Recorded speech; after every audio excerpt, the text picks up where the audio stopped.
when you're told that you're going to a care home, you think, what am I wanting to go there for? I mean, it's a wrench, breaking up your house and losing all the things that were yours for years. But the point comes, you have to do it. You can't hold on to it any longer. I think when we first started the workshops with the residents, we didn't necessarily say, oh, this is a human rights workshop or we're going to be talking about human rights. We started by just asking the residents, you know, what's important to you? I think the main things that came out were choice, having a say in even things like maybe what you're eating for breakfast, or having a say in what you were doing that day, or the people you wanted to go and sit and socialise with, or having the choice to remain in your room and read a book if that's what you wanted to do. Oh, it's quite changed, yes. It involved us. That was how it changed. You felt it involved, the scheme, it involved us as well as the outsider. You know, human rights, you just, well, it's something outside here. It's something outside, but it's not. It's us as well as everybody else. We've got our human rights as well. You just want to be treated as a human being, a normal person. And because you're older, it doesn't mean you.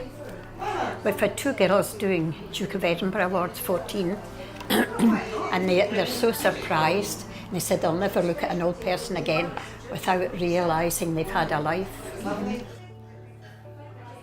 think that human rights gives you a really strong starting point for what you're trying to do if you're delivering services. It's almost like the ground rules that you can work from. I mean, situations can occur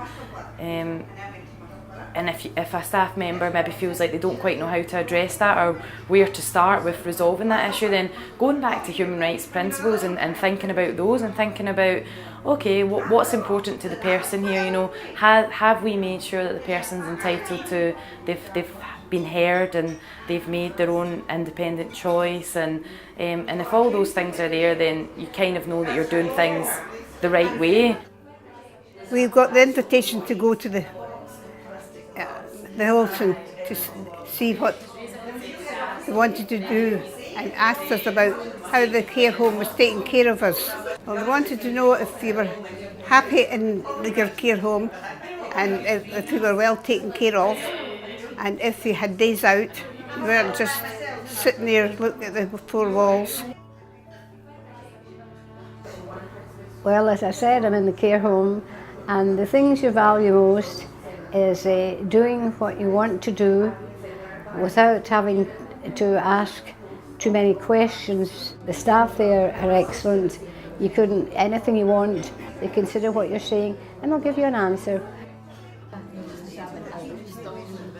You've got a voice. You're asked, would you like, or could you, or you're always asked. You don't just come in and say, right, you're going here, right, you're doing this, or right. It's always, you're asked a question, would you like to do this? Or can you do this? You know, it makes an awful difference. So human rights gives you the basis to do things in a way that respects everyone and promotes their individuality, their choice and their happiness, really. Well, the right to be yourself, to be free to do what you want to do, and also staff to be kind towards you, you know, not to just order you around as if you had no mind of your own.